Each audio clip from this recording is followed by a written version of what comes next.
Again, once y'all enter the chat, make sure y'all go ahead and hit the like button if you haven't done so already.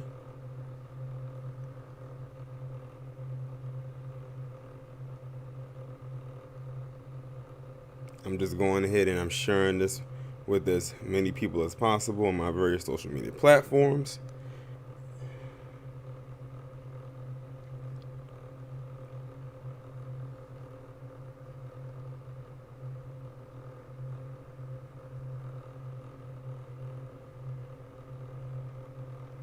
Let's see, who do we have in here so far? What's going on, Java? Is it Java Mation Studios? I'm hoping I'm pronouncing your name correctly.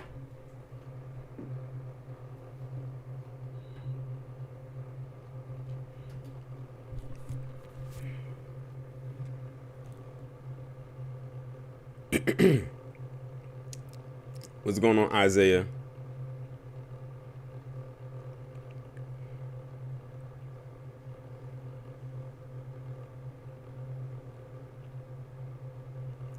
What's going on, Letitia?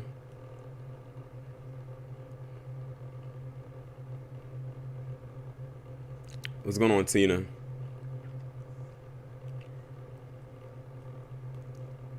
Hey, Nikki. I'll be over there on Jody's stream later on, of course, with the new game. What's going on, Pinky JYB? What's going on, DJ?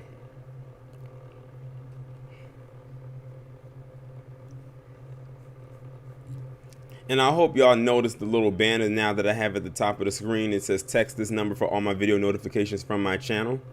Let's see who else we have in here. Silent Productions. Patience is a virtue.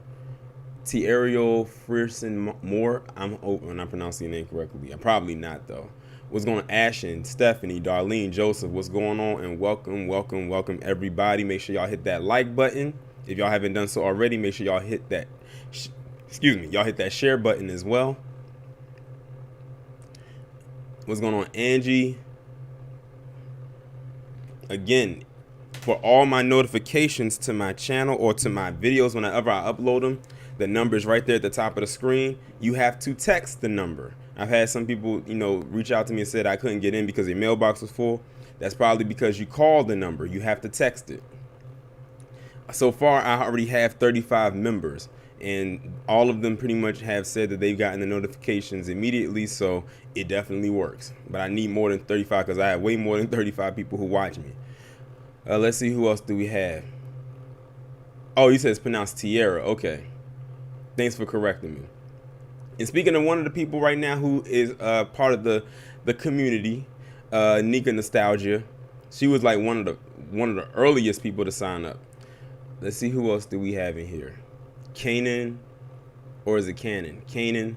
I'm sorry, the letters right here are real bright on the screen. So, what's going on? Janesta Vulcan, Mickey Bricks, CJ, Lionel. What's going on? What's going on, Gnome King?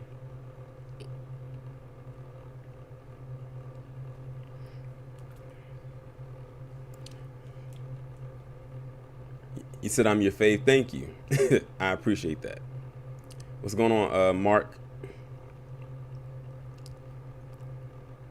But yeah, I'm glad that I was that this community thing was actually put onto me by another YouTuber, because like me, like them, we both rarely get those notifications sent out to our subscribers the way that they should, because the platform and whatnot. So we found a workaround.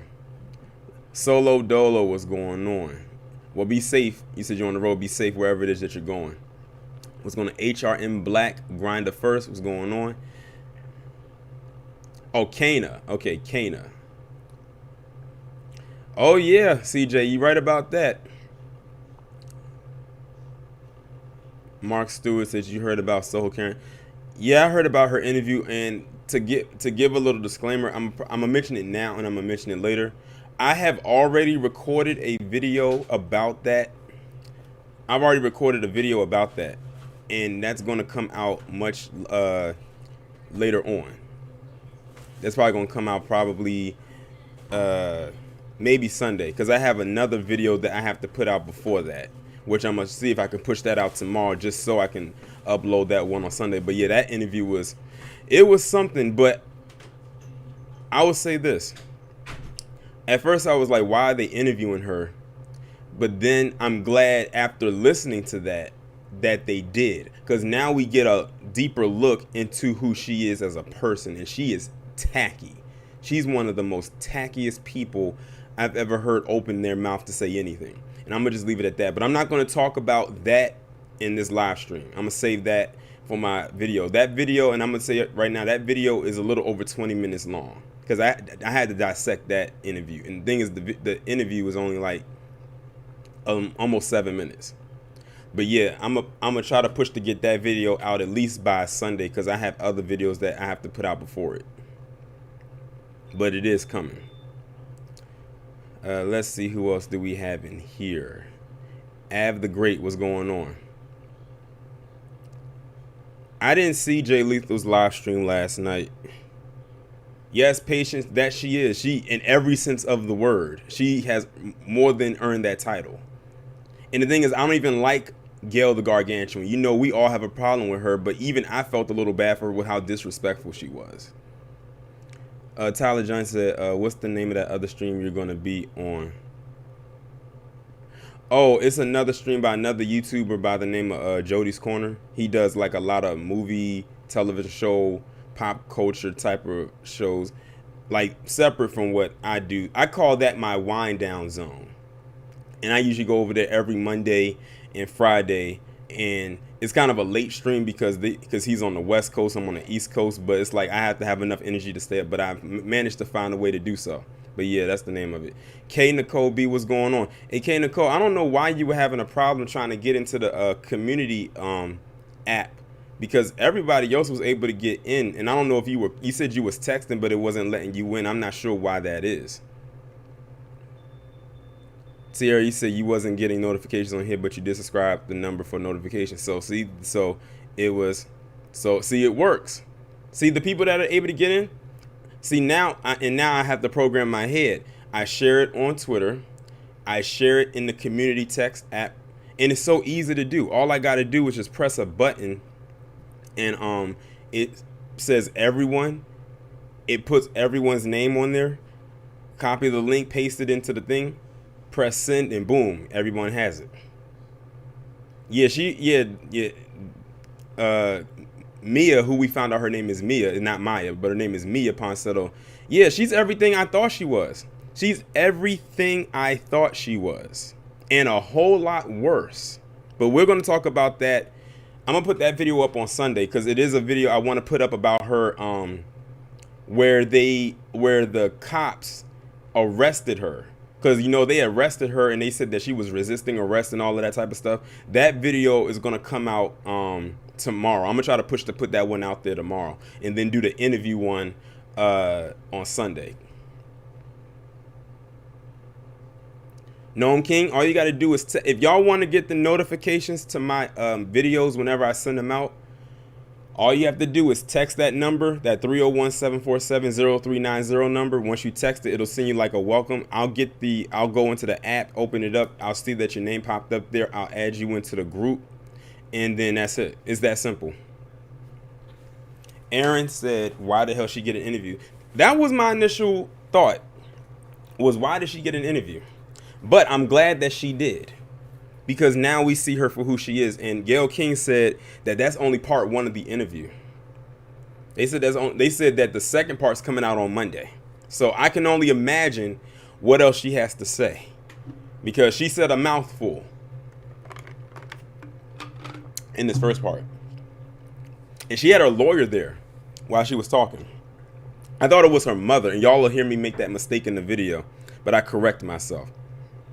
But yeah, that was her lawyer sitting there, and even her lawyer was like, why do you keep talking? Why do you keep saying, talking in this tone? But she's a narcissist. She craves attention, because she really shouldn't have done that interview.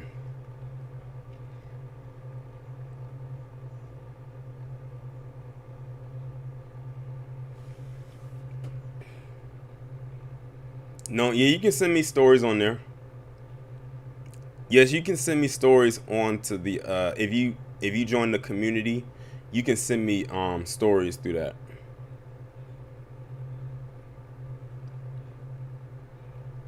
But yeah, I don't want to, like I said, I don't want to get too deep into the interview about her because, like I said, I already made a whole video about it, and it's a lot to dissect.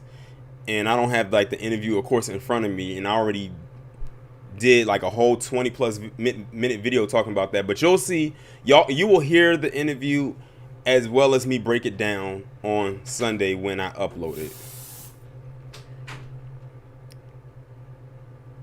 Let's see, who else do we have in here?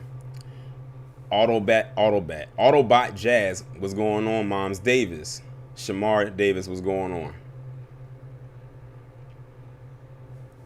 But yeah, we have quite a bit to talk about today, and I'm gonna go ahead and get started. It's already 4:11.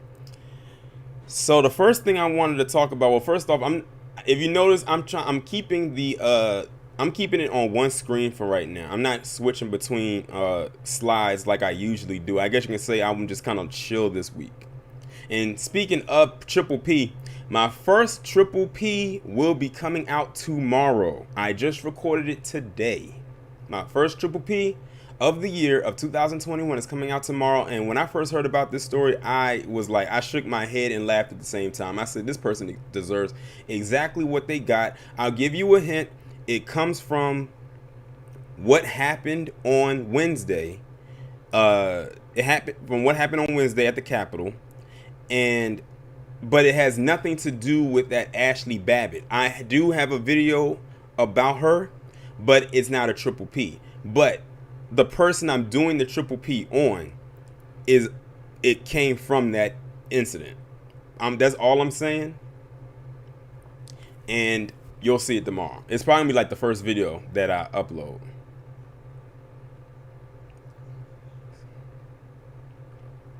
But with that being said, we're gonna go ahead and get started with the first topic. And the first topic is about Jacob Blake. So in case y'all haven't heard, well, you probably have heard, because a lot of stuff happened this week. Most of it happened Wednesday.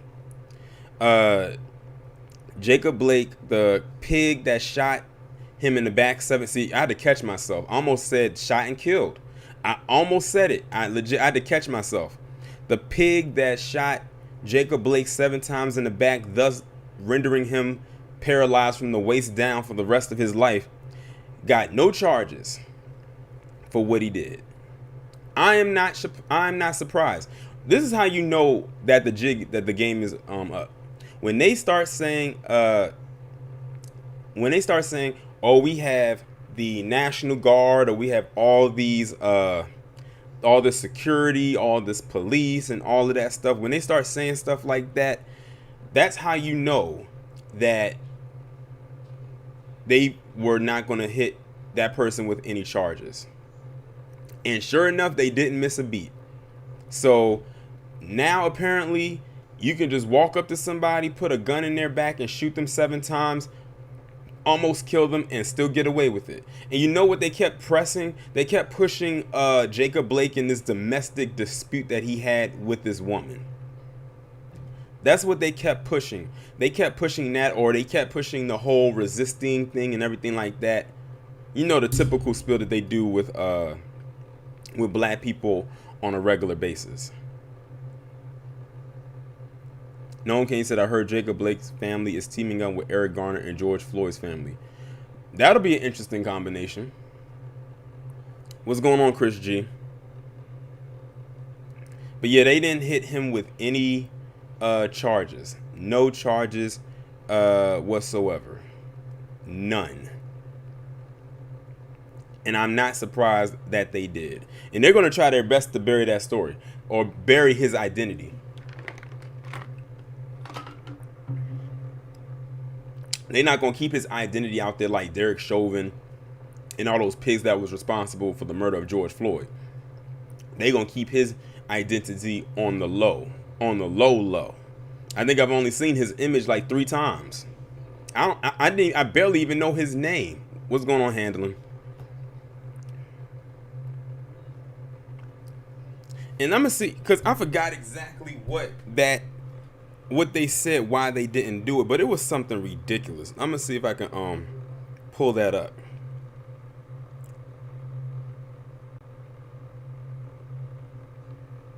I forgot what it was. Something ridiculous. Let's see. Okay, this is according to the prosecutor. Basically, that's Blake's own fault. At his news conference, the district attorney was in full blame the victim mode. One could be forgiven for thinking that Blake was the person under investigation rather than Rustin Shesky, the white officer who did the shooting. And here's how the prosecutor summarized his findings. Blake had an outstanding arrest warrant for domestic violence. When he showed up at the home of the mother of his children, she called 911 claiming he was taking her car without her consent. When Shesky and two other officers tried to arrest Blake, he struggled with them and walked toward the car, which the cops interpreted as resisting arrest. Two officers fired their tasers, but Blake still managed to make it to the car, with Shesky in hot pursuit. At the driver's side door, Blake allegedly turned around Shesky with a knife. That's when Shesky shot him at virtual point blank range 7 times. And that's the story Shesky told 3 days after the event. Now listen to that. He said that's the story that Rustin Shesky told 3 days later, which means he had 3 days to come up with this story. Mind you, a lot of this was on camera. Like, we actually saw it happen. They gave him 3 days to come up with this story, and they probably fabricated more of it along the way, honestly speaking. What's going on, Art? And when I was looking, like when they first came out with the news that they wasn't going to be found guilty, all I saw from Palm Colored, well, he had a knife. He had a domestic dispute. They kept bringing that up. Meanwhile, over in Kenosha, well, that's the same spot in Kenosha, on the other side, you have Kyle Rittenhouse, who I think around the same time as this, is amazing they had this thing on the same timeline, who they're lobbying to get out of jail. Well, he's already out, but they have charges dropped against him. And you should see the horde of palm-colored women, grown women, saying how much Kyle Rittenhouse is their hero. And how he needs to be this, and how, I swear, a lot of those women, the way that they was writing those little messages and those tweets, it sounded real pedophilish to me. That's what it looked like to me. Like if they could have jumped his bones, they would have did it on sight.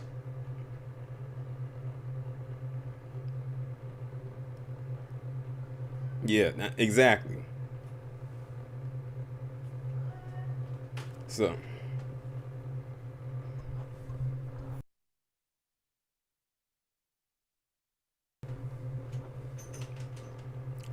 appreciate you, Black Voltron. What's going on? Nightfall drop. You didn't really miss nothing. We still on the first story. But yeah. They calling him a hero, but Jacob Blake, he's the bad guy. That's why I don't feel bad when anything happens to them, and that's why, you know, when I get to the part where I know many of you can't fool, but I'm saving the capital stuff toward the end of the stream because that's the one that has a lot of stuff attached to it.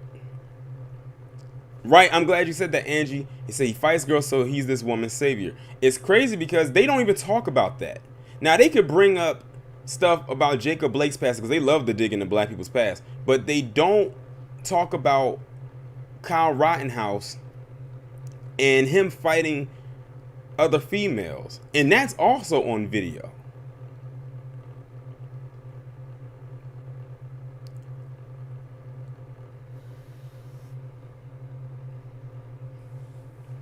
But I'm not shocked, nor am I surprised by this.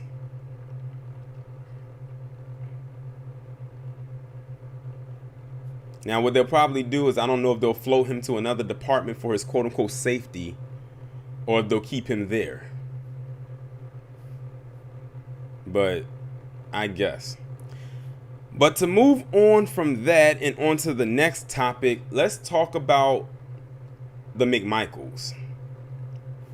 Greg and Travis McMichael, Ahmaud Arbery, in that situation right there. So y'all heard about the requests that the McMichaels had? Greg and Travis McMichael, according to their lawyer. As a matter of fact, I'm going to go ahead and read it. The article came out on January 3rd. I purposely waited to do this in a live stream.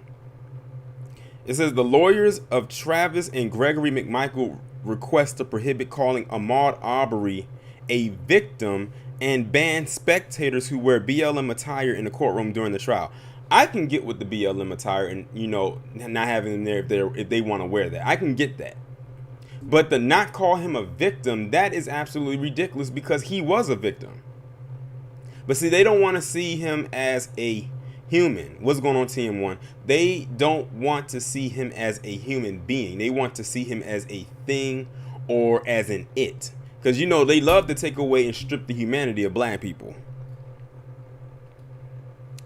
What's going on, V. Michelle? Let's see what they're talking about in here. The defense team for the two white men charged in the fatal shooting of 25-year-old Ahmaud Arbery, Travis McMichael, and Gregory McMichael filed multiple motions last month to ask for the word victim to not be used in court and to not allow spectators to wear BLM-related attire during the trial. The McMichaels, whose attorneys asked that their jail calls not be utilized as evidence during their trial, were arrested and charged with a felony murder and aggravated assault in May for the shooting of Arbery, an unarmed black man, while he was out for a run in his Georgia neighborhood on February 23rd. Now listen to that. They said that their attorneys also asked that their jail calls not be utilized as evidence. What are they trying to hide? What are they trying to hide? What was said in them calls that they don't want the court to hear? Who were they talking to? And what were they talking about?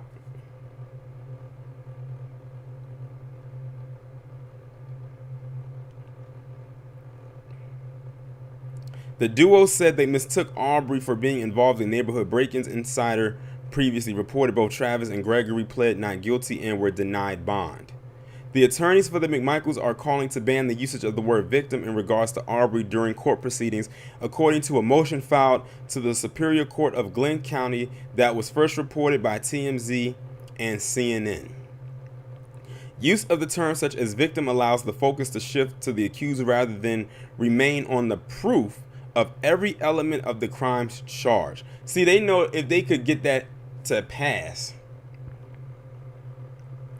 then their odds could definitely be in their favor. Because if they focus on calling Ahmaud Arbery a victim, which he is, then the odds of them going to jail and being found guilty for their crimes are very, very high. Zarb said they admitted in the call that they murdered him. I think that was actually reported earlier this year. Okay. Well, if that is the case, then I can see why they're trying to cover that up. In addition, the attorneys call on the court to prohibit spectators from sporting any clothing or face masks with the messages like Black Lives Matter, I Can't Breathe, and I run with Maud and Justice for Ahmaud inside the courtroom, according to the court documents. The attorneys also request that one photo of Arbery is used in the trial and that an individual related to Arbery's ID is him in the picture. So basically, if they put any pictures up of him, they don't want him there with any family members or any other person. Like, they don't want to make him appear like he was a family man or he was one, you know, with his people or whatever. They just want him by himself. Appreciate you, Noam King, for the super chat. He said Greg and Travis McMichael can both slow roast in the deepest pits of hell, and the daughter's sister needs to boot to her rear end too. They were still bloody in the interview after the incident. Right. I did a video about that, and when they were talking to I think it was Travis McMichael, he still had blood on his arms and, you know, on his shirt.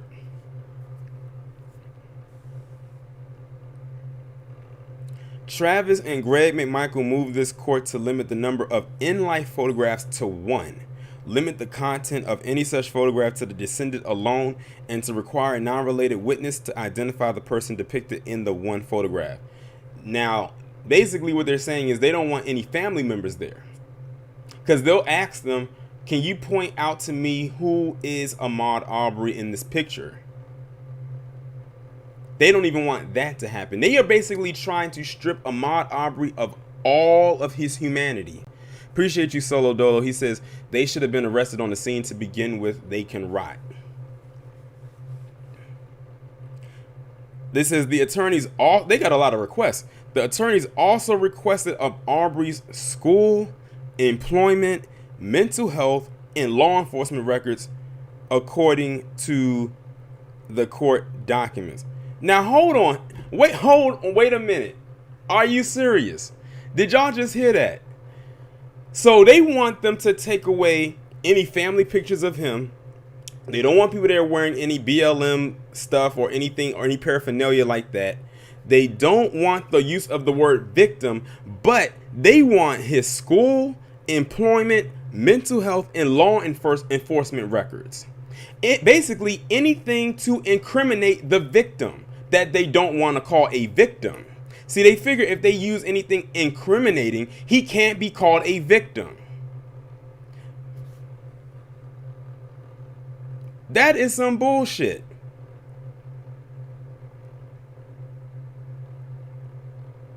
They want anything that will make him look bad in the eyes of the jury and the judge.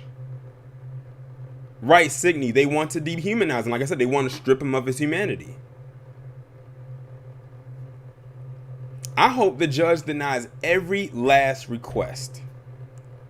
The fact that they're requesting all of that lets you know that the McMichaels and their attorneys do not have a strong case. Tanjon, what are you talking about? He said YouTube is at it again. If it's not because of the notifications, text that number. I keep telling y'all, y'all know that YouTube's notifications don't be working like that. You have to text that number to be added to the community, and then when I upload a video, I can text you the link to the video I just uploaded, and there you have it. They're putting a dead man. It's like they're trying to put a dead man on trial. Exactly, Queen. I was getting ready to say that. They did the same thing with Trayvon Martin.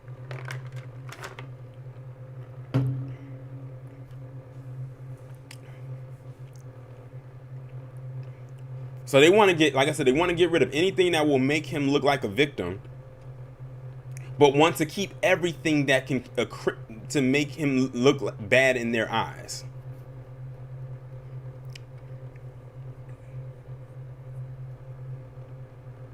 I know, I saw that a Little Miss Firecracker. I did a video about that when that happened. They were probably mad about that. Blue Boat, what's going on? Yeah, I'm gonna do that in a whole separate video. That whole Mia Ponsetto, that's a whole nother video. I'm not gonna talk about that in the stream.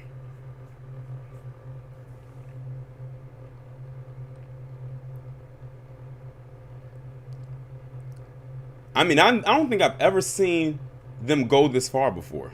And when I say them, I'm talking about as a collective when it comes to something like this. Like, they really are trying their best to get them off.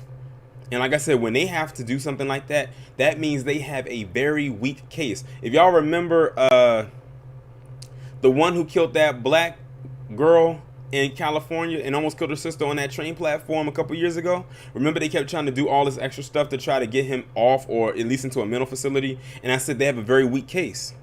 And the case was weak. And now he's in jail, and rightfully so, for the rest of his life. That's what they're trying to do with the McMichaels.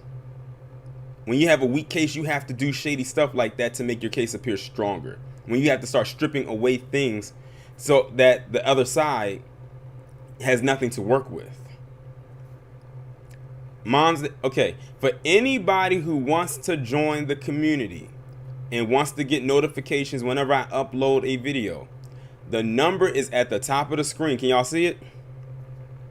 301-747-0390. Right, Little Miss Firecracker. Nia Wilson. Yes, that was her name. Or y'all can y'all can type it in the chat. I'm unfortunately at the moment unable to do that.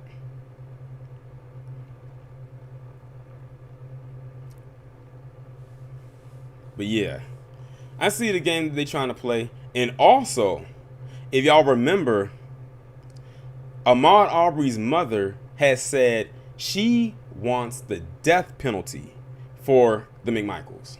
She said that. I remember talking about that last year, around the time when Ahmaud Arbery's story started to develop.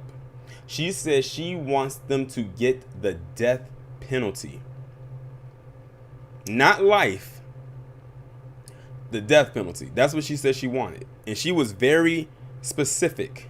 She did not stumble over her words when she said it. That's what she wanted. I think what they're doing, also stems from her request. They're scared. They're doing this because they're scared. They have been backed into a corner. And they have to do all of that to try to win. Now, wouldn't that be interesting if they did let's just say, hypothetically speaking, that the judge fulfilled all their requests. They took away, the picture. They took away people wearing BLM stuff, which, if they do that, I don't really care about that. But if they took away all that other stuff and let them have access to all the other stuff to try to make their side look better, and they still lost the case, they would have did all of that for nothing. Then I would do a triple P on them. That would be one of the best ones I do this year. You did all of that and all this little shady, underhanded sabotage stuff to try to win, and you still lost.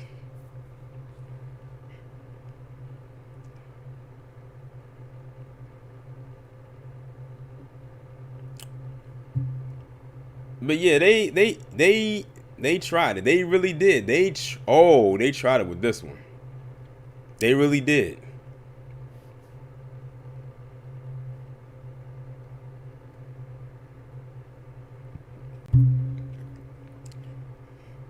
Right, Gnome King, the mom shouldn't want anything less than that.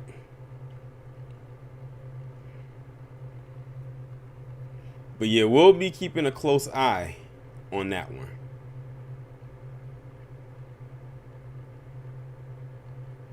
But I want to go on to the next story, and that is talking about Assata Shakur. Who in the chat has heard the latest on Assata Shakur?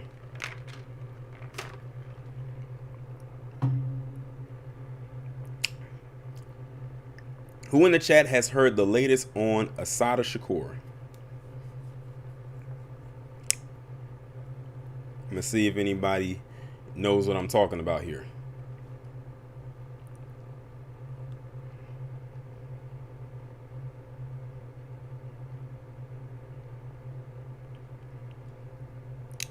All right, Queen of Space says she heard something. CJ said nothing.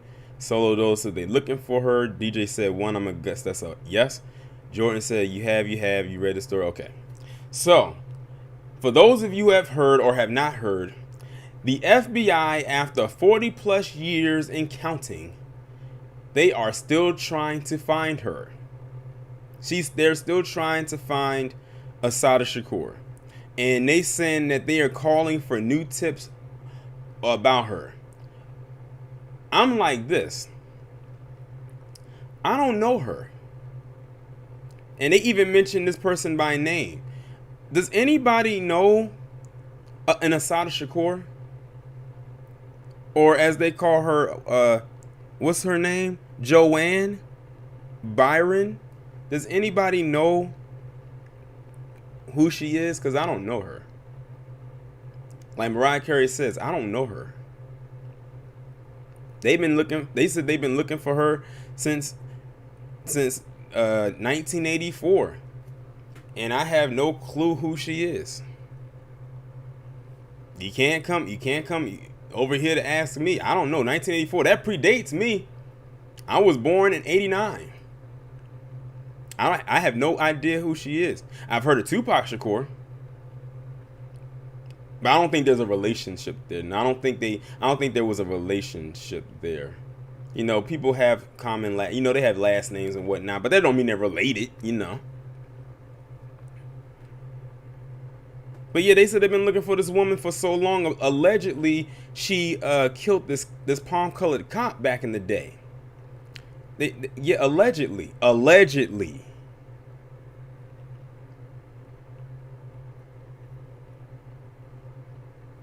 she did this. And they said they've been looking for her. They said that she went to Cuba or some island or somewhere like that. Listen, I don't know.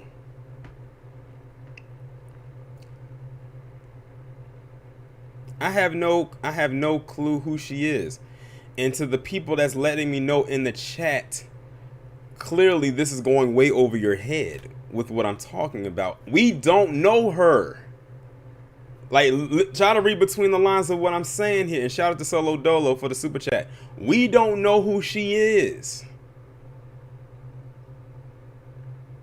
I mean, I've seen, she looks familiar, but then again, when you have a lot of black relatives, we all start to look alike. For all I know, she might be a relative of mine that I never met.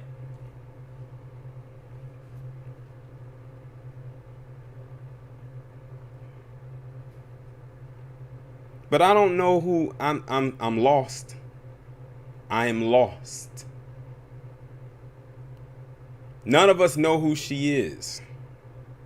And that's what we're leaving at that.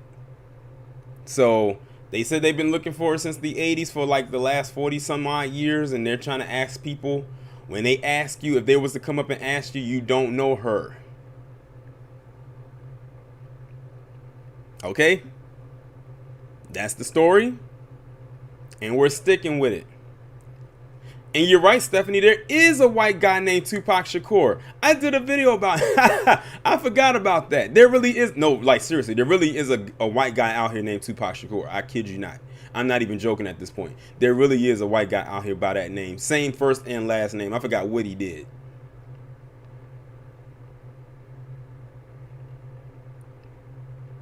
Okay, I see some people in the chat are still not understanding. We don't know who this Assata Shakur is. Hear the sound of my voice. We don't know who she is. This is a lady that just kind of popped up on the timeline one day. She was trending. I clicked on it because I thought her name was unique. I thought it was a very interesting sounding name. It sounded very powerful.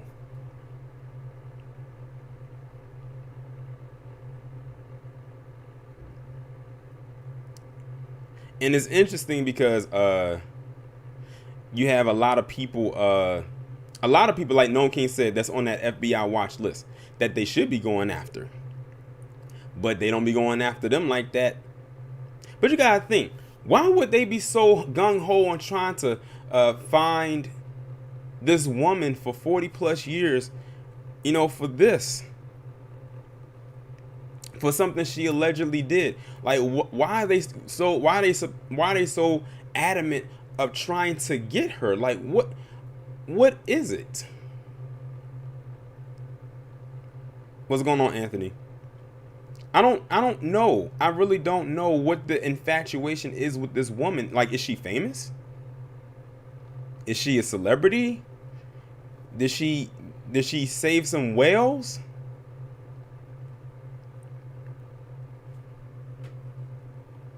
Because I have no clue. And then it's like the article can't get her name right. It's like they say her name is Joanne, then Joanne Byron, then they say her name is Joanne Chesimard, then they say her name is Assata Shakur. So who is she? Like, did she live multiple lives? Like, I thought y'all was looking for one person. Why is there three names?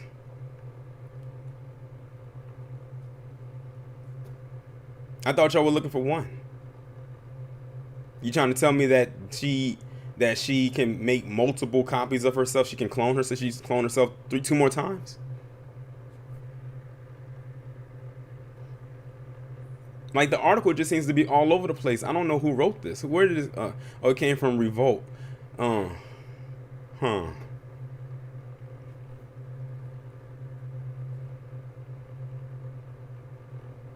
yeah. Good luck. I mean, y'all been searching for 40 years. I don't know why y'all don't just stop. It's clear that you're not going to find her. It's obvious. She's not going to be found. Y'all said she was falsely accused of, I read that. They said she allegedly killed this cop. I'm like, who was the cop? That's what I like to know.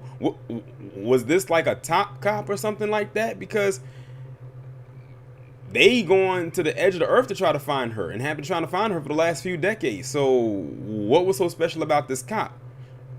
Besides the fact that he was PC. Meanwhile, you have many PC individuals kill cops all the time. Look at what happened at the Capitol. Are they going to go and try to find them like they're trying to find her? I like how you wrote that, Anthony. Abracablaca. To me, it sounds like this woman is, if she's kin to anybody, it would have to be Carmen Sandiego. Because, you know, they never can find her.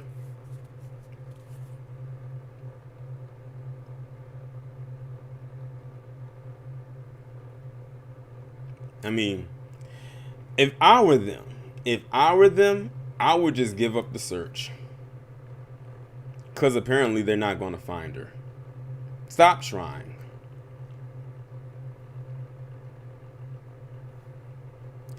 Let's move on to the next story. That was fun. Okay, who in the chat who in the chat watches Power Book 2 Ghost? Put a 1 in the chat if you watch Power Book 2 Ghost.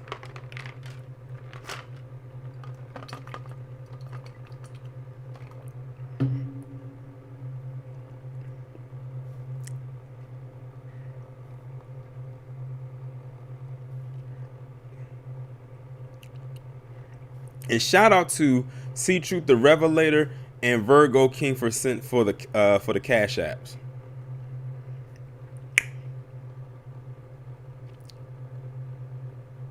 All right, let's see. Terry Jones, Talking and Grubbing Media. Jordan Black said he doesn't.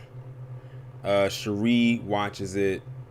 Ashton said you haven't watched it yet. Well, Ashton. Well, for those of you who haven't watched it, but do watch it, I would say that to leave right quick for maybe a good 5 minutes and then come back, because I want to talk about that season finale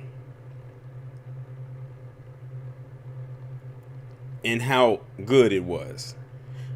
I didn't think after the last season of Power that this show was going to be good. Well, not so much the last season of Power, but the second half of the last season was going to be good, honestly,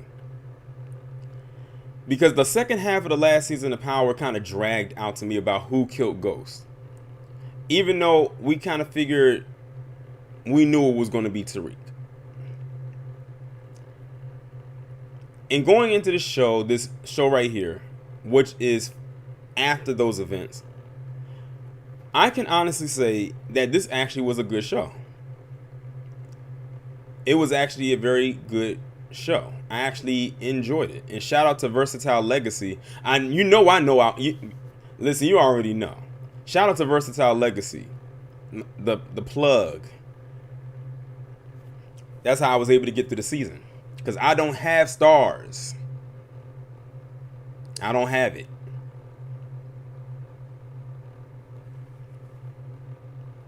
But I like how the season ended.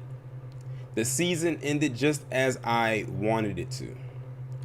Because it was a person on that show that got on my nerves with all of his sneaky ways that got his ass popped at the end of the show. I'm so glad that he did.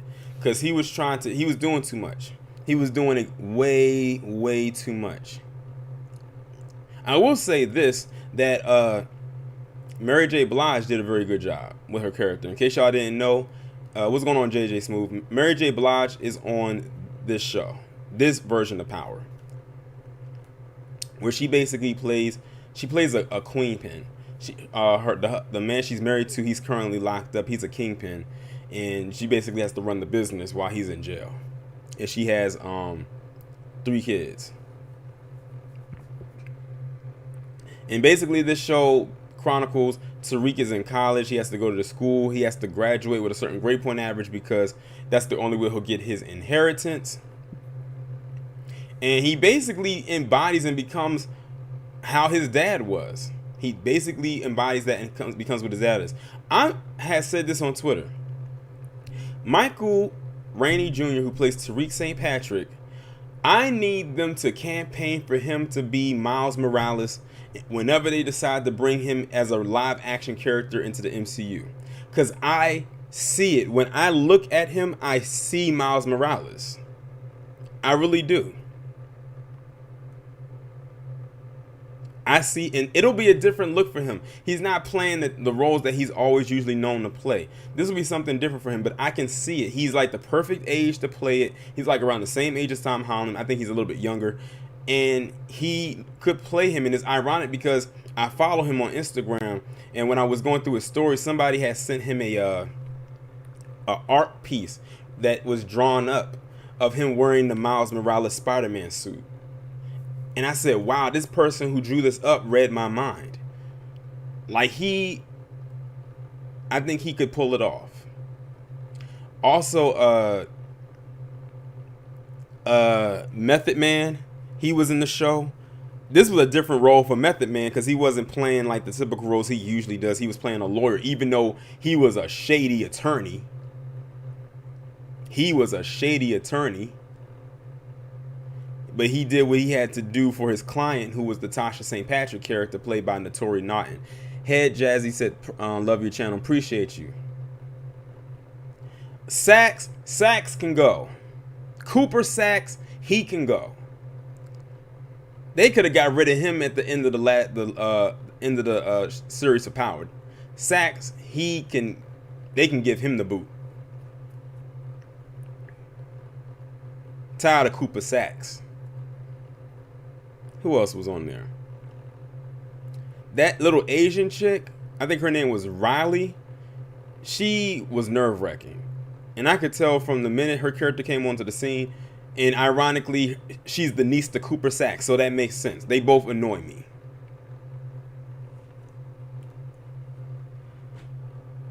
We're going to get onto that. It's a reason why I'm saving Jabari for later. I'm glad what happened to him happened to him.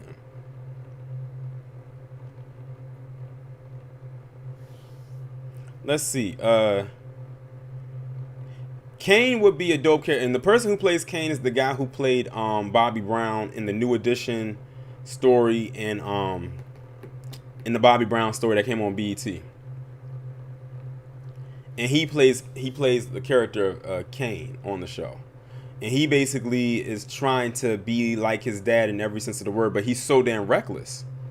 He's so reckless. And you can tell he has a little bit of an animosity towards Tariq, because Tariq is a damn good finesser. He's really good with that. And he knows he can't be that. He's not that. And he probably feels some type of way because the Monet character, who's played by Mary J. Blige, she has developed a relationship for Tariq while still keeping him at arm's length. Yes, Tatiana Woody McLean, that's his name. But he's a loose cannon. But I think after what Tariq did at the end of the season finale, he has a little bit more respect for Tariq. He realizes that Tariq is indeed about that life. I'm like, he did kill his dad, but they don't know that. But Jabari, listen, when I saw him get killed in this episode, I was like, yes, finally. If y'all knew what this guy was doing from the very beginning of the show, I could tell something about him was off. I could tell something about him was off from the very beginning of the show. Like, you could tell he was threatened by Tariq. Because you could tell he was one of those black guys that he felt he had to be the smartest person in the room. Like, he felt like he had to be, because he was a professor, that he had to be the smartest male in the room. And then here comes Tariq, a person that he already has preconceived notions about him. And he tries to work that to his advantage. He said Scully said he told him he killed Ghost. Oh, okay. I must have missed that part. I don't know how I missed it. But yeah, he was doing too much. Because basically, Jabari was dating, at one point, the other professor whose name is Carrie. And literally their offices was like literally next door to each other. And they had this off and on relationship. I said you could tell the sexual tension was there. I said they gonna sleep with each other before this season is over. They slept with each other probably a good 2 or 3 times. But then the Carrie character, who's a professor, ended up developing a relationship with Zeke, who is the nephew to Monet, and he's like he's like a college athlete, like a big college athlete. Right, talking to Grub, and he said he plagiarized Tariq's paper for his book. Yeah, he was, like I said, he was doing too much. He was doing a lot. And see, he thought that Tariq was sleeping with Carrie, but he wasn't. She was sleeping with Zeke. And now he's going to his grave still not knowing who's banging her. And it wasn't even any of his business. But I will say this, Carrie better be careful, because Monet done found out that she's sleeping with Zeke. So now she knows who she is, and she got a target on her back. Like I said, if y'all don't watch the show, y'all wouldn't know what I'm talking about. It's like I'm talking a foreign language to y'all right now. But to those of you who are watching the show, I can tell by the comments that y'all know what I'm talking about. Right, Paris? He was jealous. And he let his jealousy get the best of him to the point where he turned into this private eye type of detective. I'm surprised he didn't go out and hire a private detective. Like, he was just showing up everywhere. Like, his suspicion started to rise up when he went to Carrie's house and saw Zeke's stuff there, but he thought it was Tariq's stuff. And then that's when his suspicion started to rise. And then that's when he started to stay on top of Tariq more often. Yeah, talking to Grubbin, he was sleeping with one of his students. So it's like, how were you going to be a hypocrite like that? And I think Carrie found out about it, but she didn't care.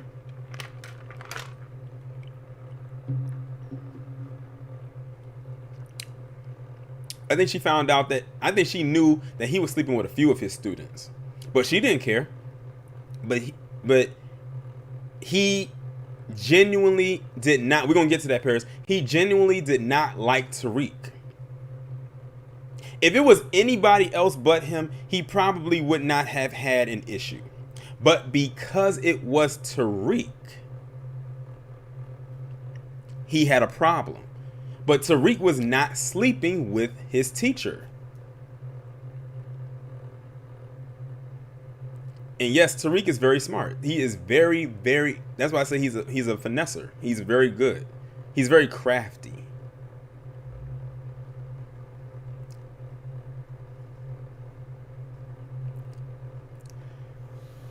Right, like if y'all are reading the comments and following along with what I'm talking about, you can tell what type of person Jabari was. And it's crazy because there are a lot of Jabaris in the real world, believe it or not. There's a lot of insecure guys out here that are just like that. Like, he literally was going around acting like a woman.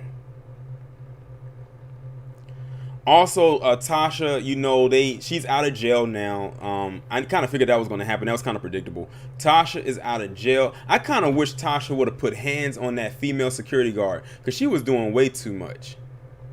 That female, y'all know who I'm talking about, that female security guard that looked like Baby D. I wish she would have put hands on her before she walked up out of there, for real, for real. But Tasha, she's out of jail. They got her in witness protection now. So I think her character might be done, because I think her witness protection is in Arizona or something like that. It's not in New York. So they're putting her like in a whole nother state along with her mother and their other daughter. But everyone keeps dropping it. The return of Tommy Egan.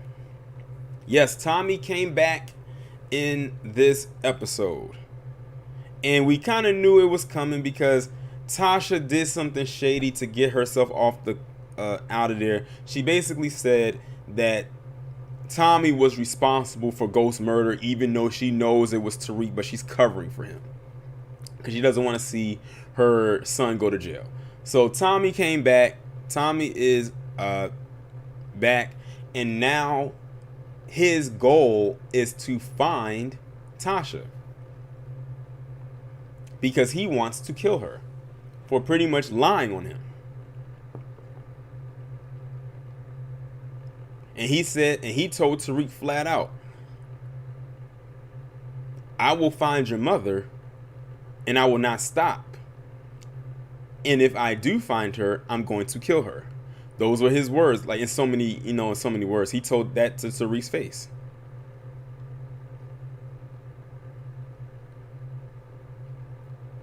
Oh, BC, DC, you said, what about the dude who saved Tariq's life, but Tariq still owes him money? Oh, you talking about 2-Bit? Yeah, 2-Bit is out of jail. Yeah, because Tariq almost got killed himself in the pool. But 2-Bit came out of nowhere and drowned the guy in the pool. That was a few episodes back. But I don't know what happened to 2-Bit. Oh, yeah. Some chick named Star. Tasha did kill Keisha. And Keisha was played by Lala Anthony. She blew her head off. Because Lala was about to go say some things that would have incriminated her. And it's so sad because Tommy finally found a woman that he was ready to settle down with. He was prepared to propose to Keisha. He was prepared to propose to her. He had developed a relationship with her son Cash. When he came back and saw her dead on that floor, I felt, and that was one of the moments I really felt bad for Tommy. Because if y'all don't know Tommy's character, he's like that white guy that grew up in the hood. Think of how Eminem was back in the day. Think of it like that. That's kind of how Tommy is. But Keisha was a woman that literally was about to have him kind of change his ways a little bit, like kind of balance him out. So when Keisha was killed and he found out it was, I think not only finding out that she was killed, but also finding out who did it made it worse. Well, Tommy killed Holly. Holly had to go. I got tired of her. But Keisha, you can tell he had genuine feelings for her. And like I said, he developed a relationship with her son. He literally was about to propose to her. Like, he came back with the ring and everything. Like, he had took Cash out with him to go ring shopping while Keisha was at the house. And right before they was on their way back from the store, because Cash had flowers and everything, it was going to be a surprise. Tasha was there, and they fought over the gun. Tasha shot Keisha, and then Keisha tried to beg for her life, and she blew her head off, and then Tasha left. Because Keisha was about to dime her out. She was about to snitch on her, and Tasha wasn't about to let that happen. Tommy came back, saw her on the floor. He didn't let Cash see his mother's dead body, which was a good thing. So what Tommy did was he dropped Cash off at his father's home, who was played by who was that actor? I'm trying to think.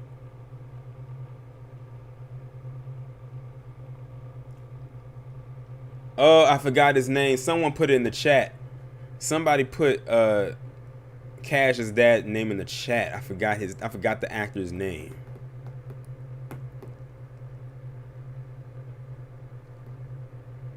It's on the tip of my tongue too.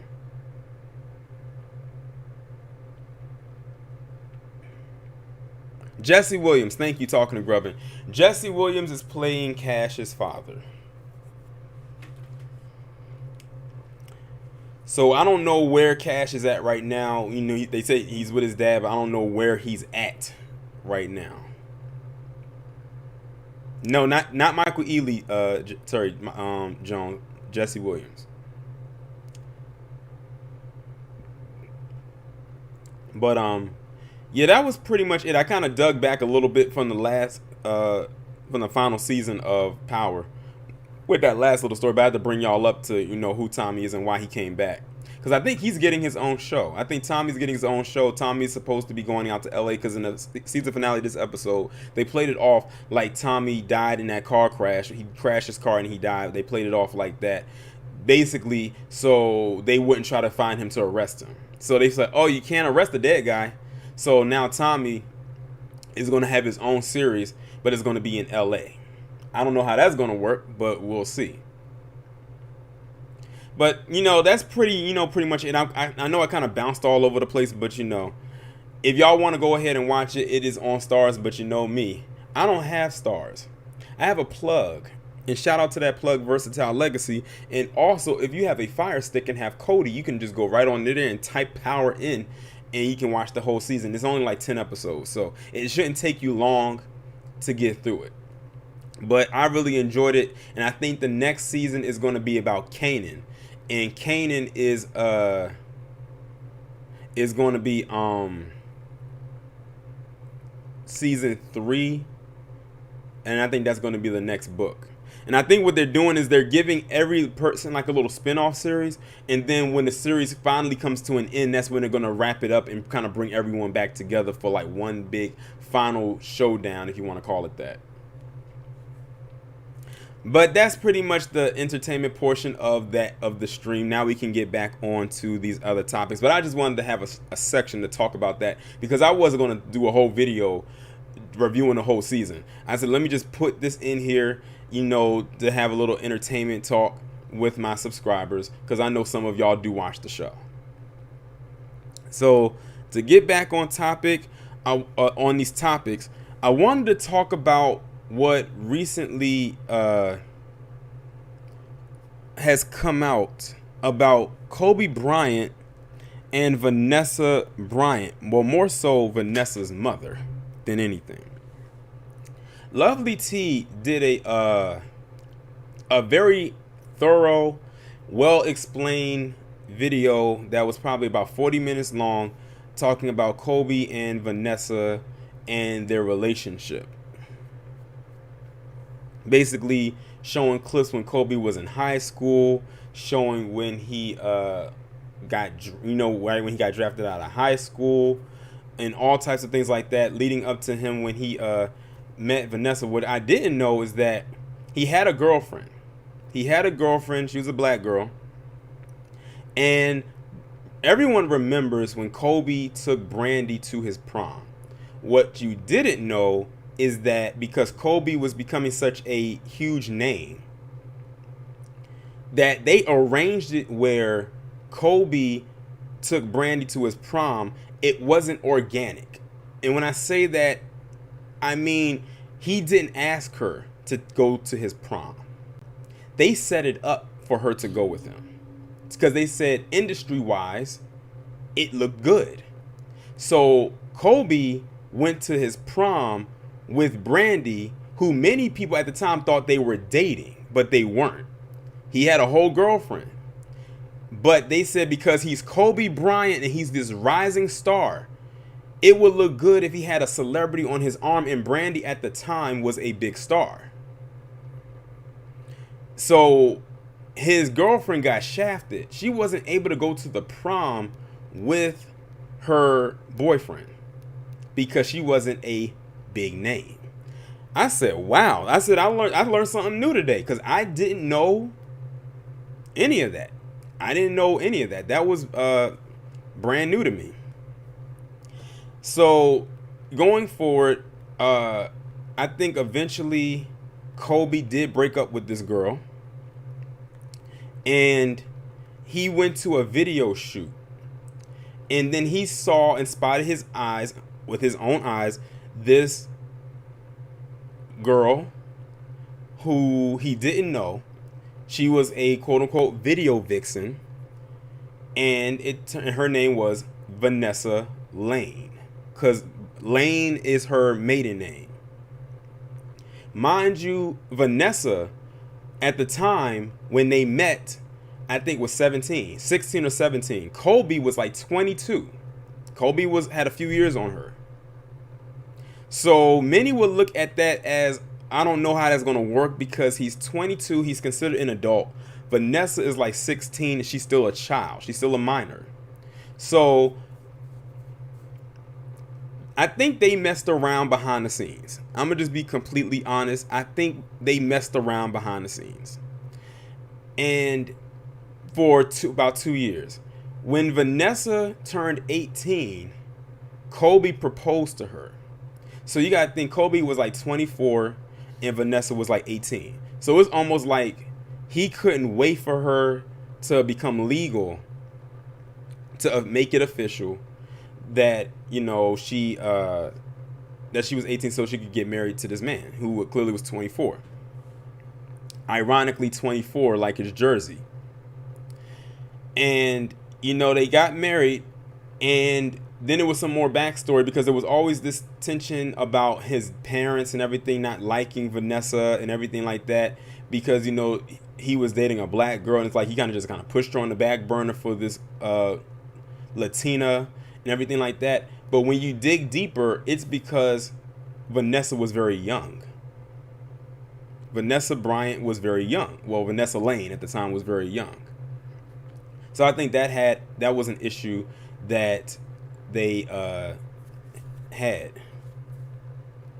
And they didn't really know much about Vanessa. Like, they didn't really know much about this girl. They knew the other girl because they said they grew up together. So they knew her. But they didn't know who Vanessa was. They didn't know her. And I think that they felt some type of way that, oh, you're just bringing this girl around and we really don't know who she is. We just know that you like her.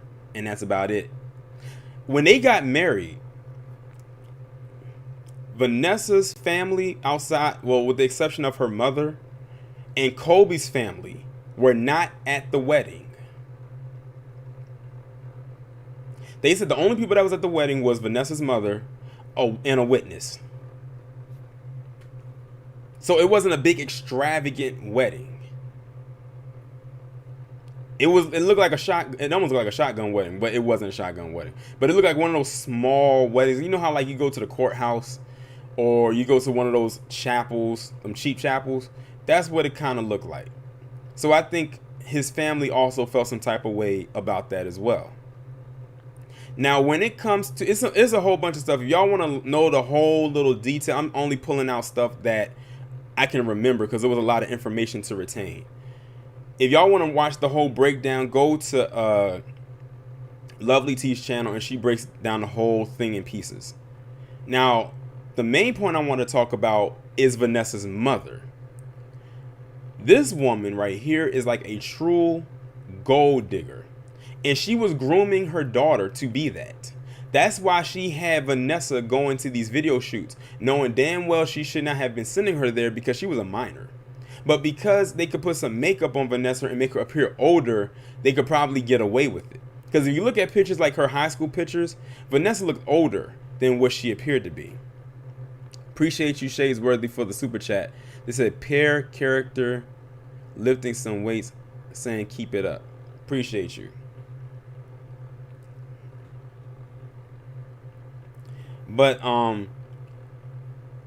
you can tell that she was pimping her daughter. You know, sort of like how Kris Jenner be doing with her girls. But she was basically grooming her daughter to get a baller. And Kobe just happened to be at the right place at the right time for her. Kim Jones says she's not a gold digger, she's a money-hungry hellion. There's a difference. You're right about that. You're right about that. They said, is this going to be a movie too?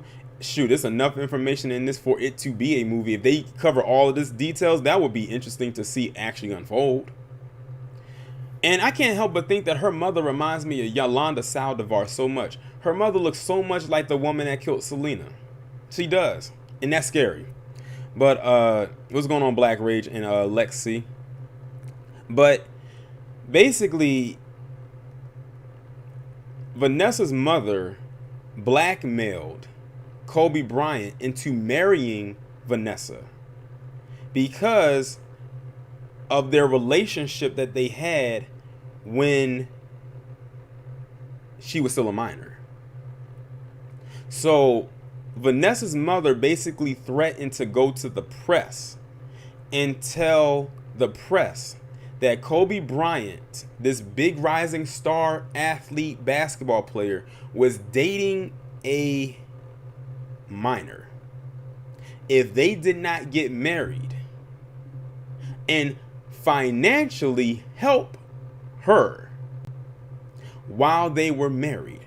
And you're right, DJ, I hate to say it, but if you look at the videos on Kobe when he was looking at Vanessa, he was kind of thirsting after her. Like, he was showing all 32 teeth. I mean, he had the Joker grin when he saw her. But yeah, she was blackmailing him. And when I heard that, it took me back to that incident with Kobe and that chick in the hotel. I said to myself, that's why Kobe looks scared. Not so much of getting separated or getting a divorce from Vanessa, but if he was to get a divorce from Vanessa, her mother would come out and spill the beans. So it wasn't so much he had to keep Vanessa because of that situation, but it sounds like to me he had to keep her because her mother was going to say something about their relationship when they first started dating. Noam King, that is blackmail and it is extortion. That's what it is. And I said, now coming full circle, it's all making sense about why his mother-in-law is acting the way she is. Because, you know, right now she's fighting with her daughter, trying to get all this money that was promised to her from Kobe. So now it's like I said, it's all making sense. And her ex-husband, who, by the way, her ex-husband, who Vanessa's father or her stepfather, I can't remember if it's her biological dad or not. Her mother, of course, is no longer with this man, but she gets alimony payments. Let me say that again.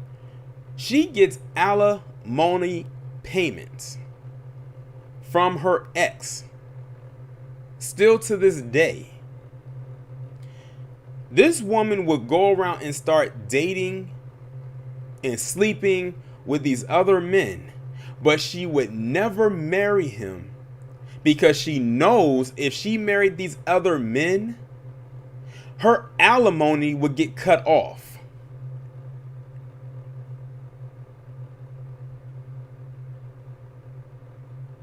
This mother is very, very crafty.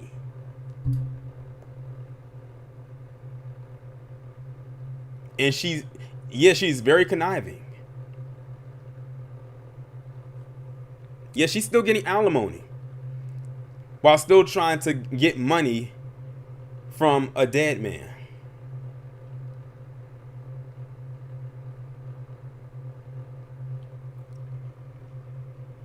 And now she's trying to make her daughter seem like a bad person by trying to say, oh, she kicked me out of the house, I'm homeless, I have nowhere to live, and all types of stuff like that. And then that's what Vanessa said, well, hold on, if we're gonna tell the story, we're gonna tell the whole story. What's going on, Dewani?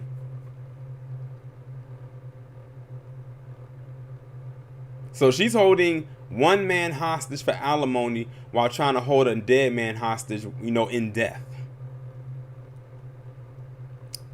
But yeah, if y'all want to get the whole full breakdown behind that, just go watch Lovely T's video about it.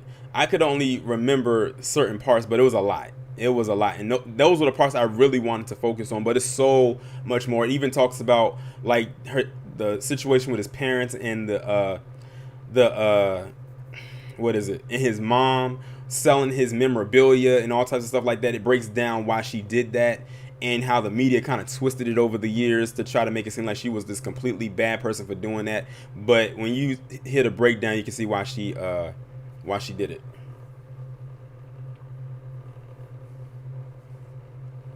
But yeah, That mother of hers is something else. That's all I gotta say. But just go watch the video, and y'all can see what I mean. It's very loaded. It really is. Okay, we've gotten down to the very last topic of the evening. Dale, I'm gonna talk about that in the next couple of videos. I'm not talking about that on the live stream.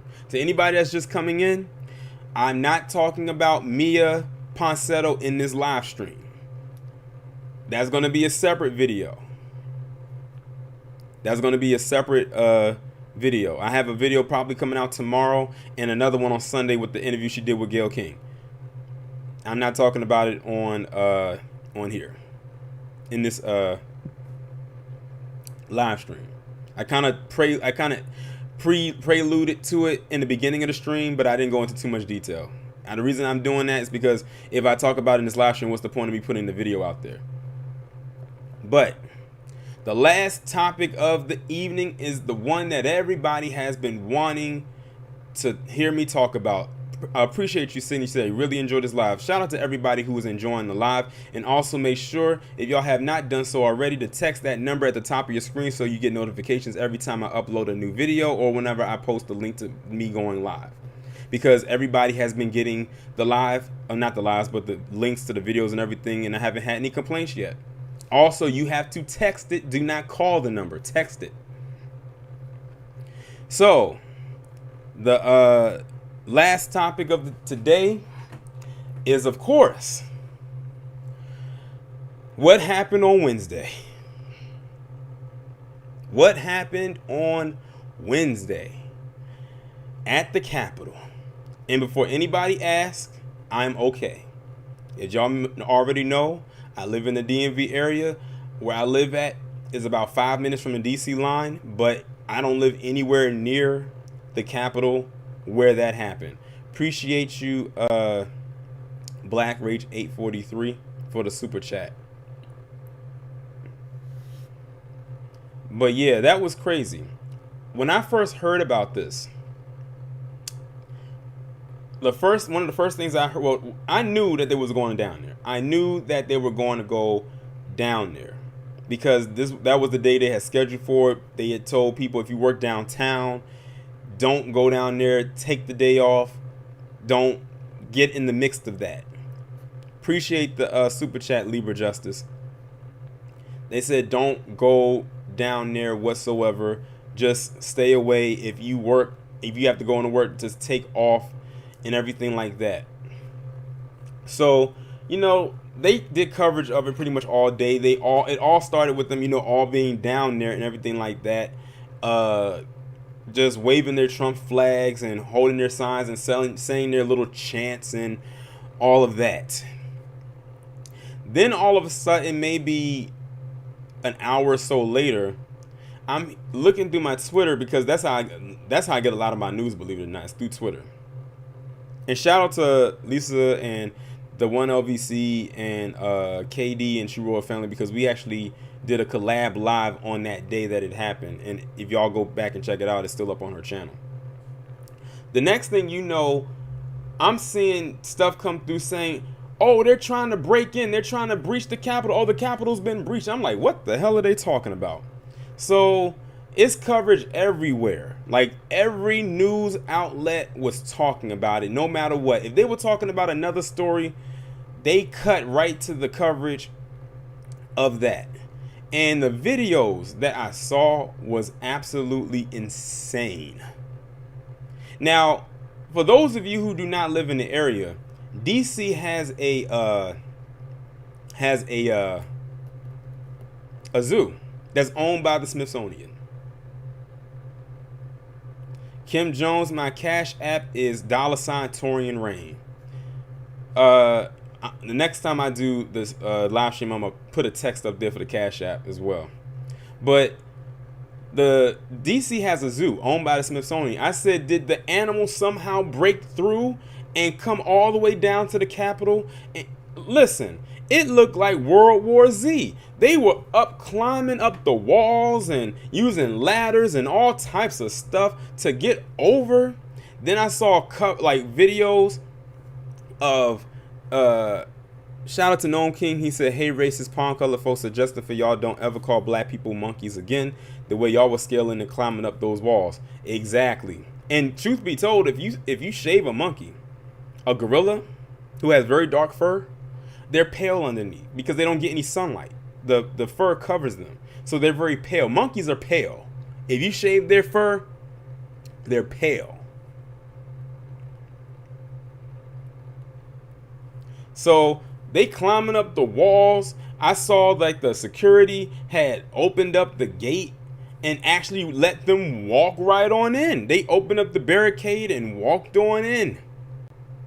I appreciate the super chat, brother Mark. He said, "Oh, the irony, the New York Post put out Ashley Babbitt's criminal past and the 45ers are pissed off. Y'all should see the comments on Twitter if you haven't." Hey, it is what it is. And in case y'all don't know who Ashley Babbitt is, she was the one that got shot. Yeah, Ashley Babbitt was the one who got shot, and I have a video that's coming up about her actually talking about her criminal past.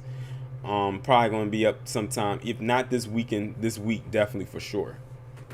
But yeah, they walked right on in, taking pictures with the antiques, getting up into the Senate, sitting in the chair. I'm going to be honest. The funniest thing I saw from that whole thing was that one guy who took a selfie holding up Nancy Pelosi's mail. That actually made me chuckle a little bit. I'm not even going to lie. That shit had me in tears. I laughed so hard when I saw that. And did it with no shame. Did it absolutely with no shame.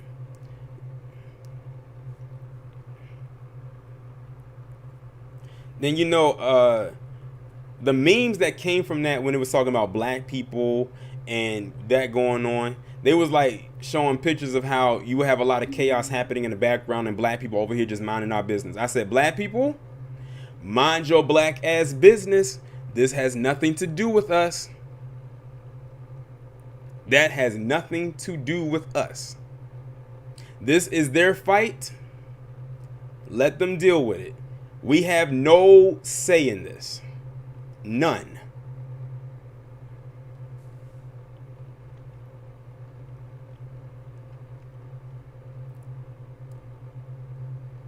I even saw a picture where I think it was a black woman who worked as a security guard. She had a mask on and some gloves. And when they were breaking the glass trying to get in, you had Secret Service behind her pointing the gun, trying to shoot. They, so the picture, and she's like just calmly sitting there looking the other way, unbothered. She's like, look, that's y'all. I just work here, just make sure that the check clears. And pay me extra for having to deal with this shit. And speaking of shit, guess what I found out? Guess what I found out today? These nasty palm-colored primates actually took their feces, their shit, and smeared it throughout the Capitol, like throughout the building, on the floors, on the walls.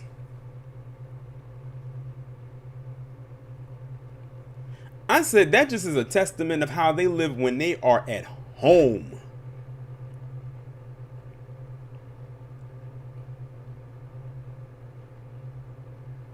I said that's disgusting. Just hearing that was nasty.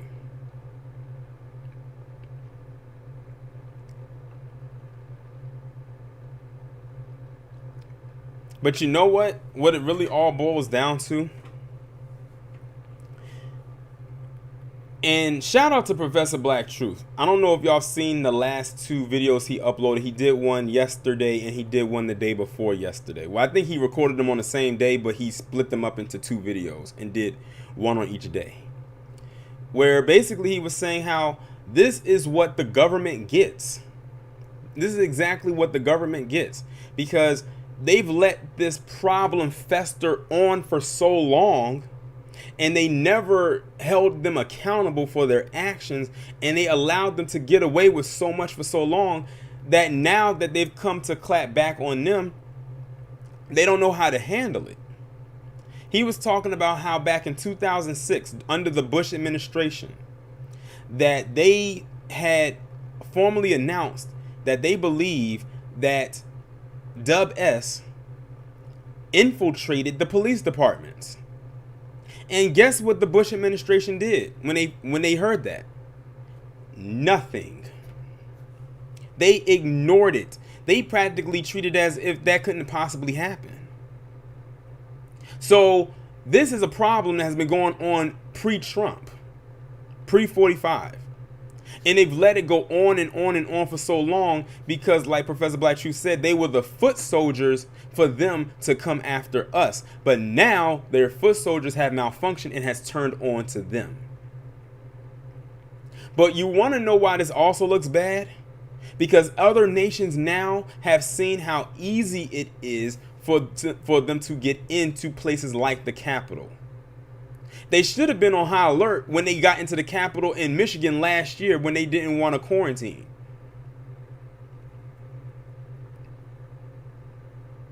But they didn't take it seriously, though.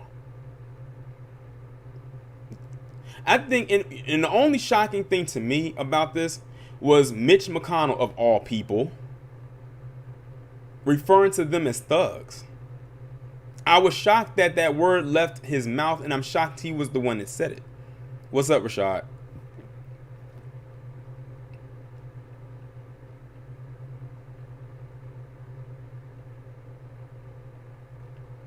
But I want to tell people right now, just because 45 is on his way out, don't think this is going to slow down.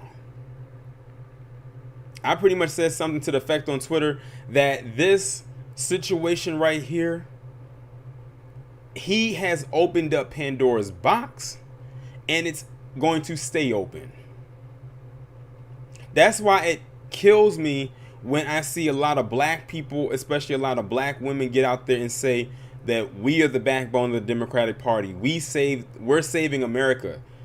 I'm like, you do realize that you are making yourself an open target. Like, if you want to get attacked, now they know who to attack. And they're going to come after you. And speaking of black women, I even saw an image of this black woman who I think they said she was trying to leave to go. She was going home. First off, if I was her, I would have just waited until everything cleared and had someone come pick me up. But they said she was walking and she was trying to get home. She got attacked by a mob of those PC folks. One of them snatched her wig off. If y'all on Twitter, y'all might have seen the picture. That one of them snatched her wig off and just started like grabbing her and like just groping her and everything like that. They got a good image of the guy who was groping her, and he ended up getting fired because I think they said he worked for Toyota, wherever Toyota he worked for, and he ended up getting fired.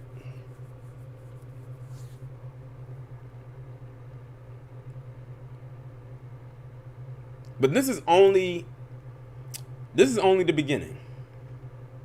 And mind you, we are only 8 days into 2021, and look at what has already popped off in the first week.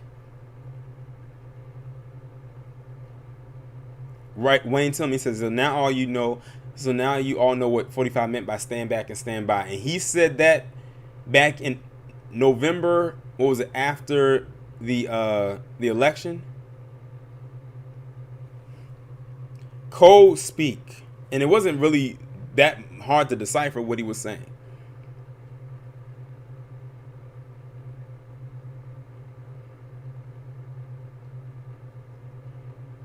You said they sprayed her with mace too. I could kind of tell because I was wondering why she was kind of like rubbing her eyes, like she was going like this, like she couldn't see.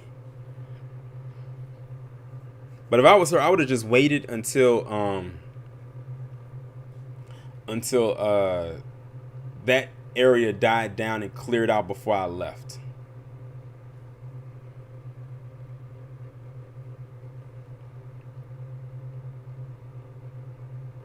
Appreciate the super chat, Solo Doe. He says this is only the beginning. You're right, it is only the beginning. I keep telling people, I say y'all better go ahead and get armed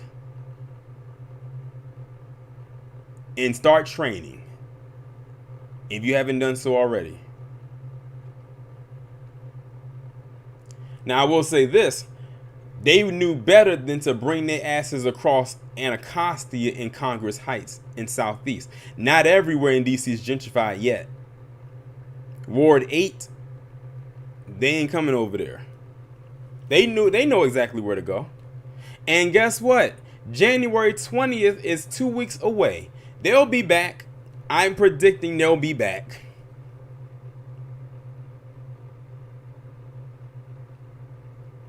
I am predicting that on January 20th, they will be returning to DC.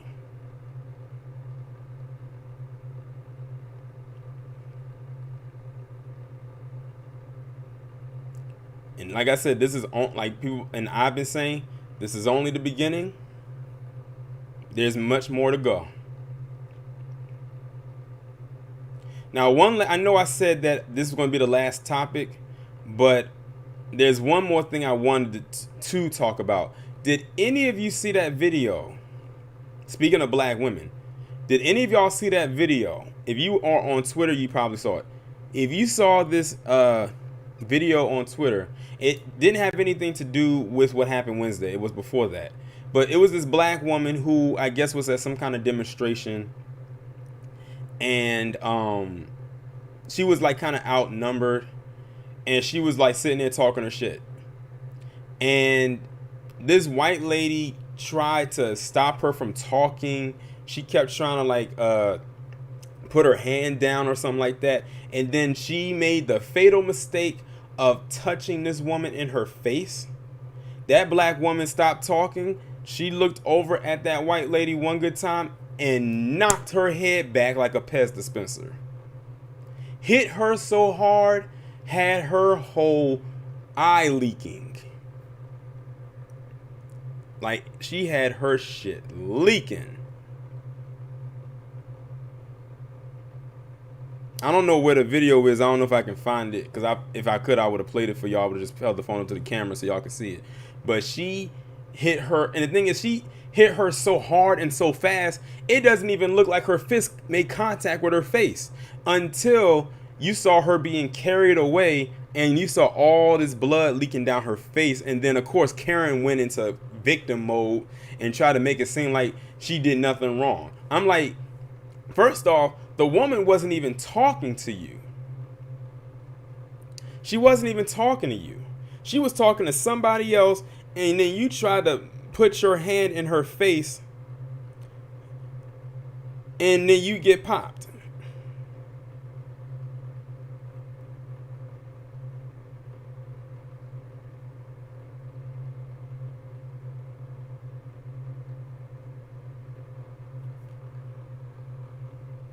I have no idea where that video is. Like I said, it was on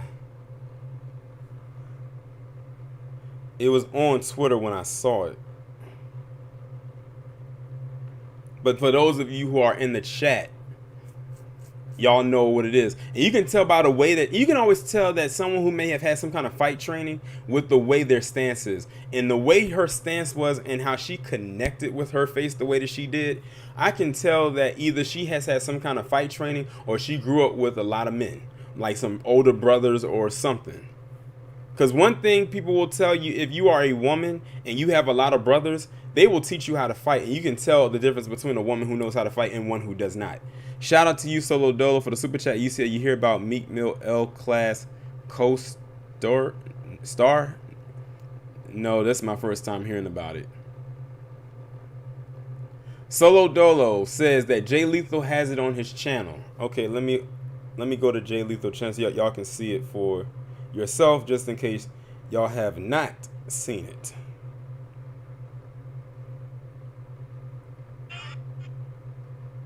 Okay, so hold on, all right, so here it is right here, and let me see if I can get it to line up.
And that's pretty much it.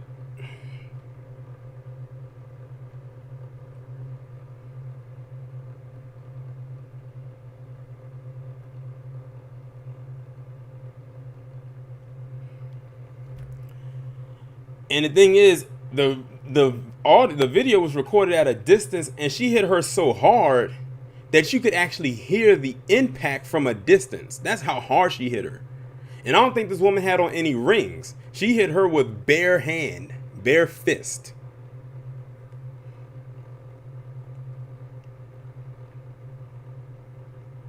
Noam, can you say she was a security guard? If you've seen the video, pay attention to the clothing, the U.S. flag security badge, and the name tag. Okay. But yeah, it is what it is. But I'm gonna go ahead and end the stream on this note. I'm glad everybody was able to tune in. Shout out to everybody who donated to me through the super chat. Shout out to everybody who donated to me through the Cash App. Shout out to everybody who came through. Also, again, to get notifications whenever I upload a new video to my channel, the number is right there, 301-747-0390. You have to text the number. Don't call it. I will be back tomorrow to bring y'all the usual 4 videos a day, 10 a.m., 2 p.m., 6 p.m., 9 p.m. Eastern Standard Time. Y'all go ahead and enjoy the rest of your day.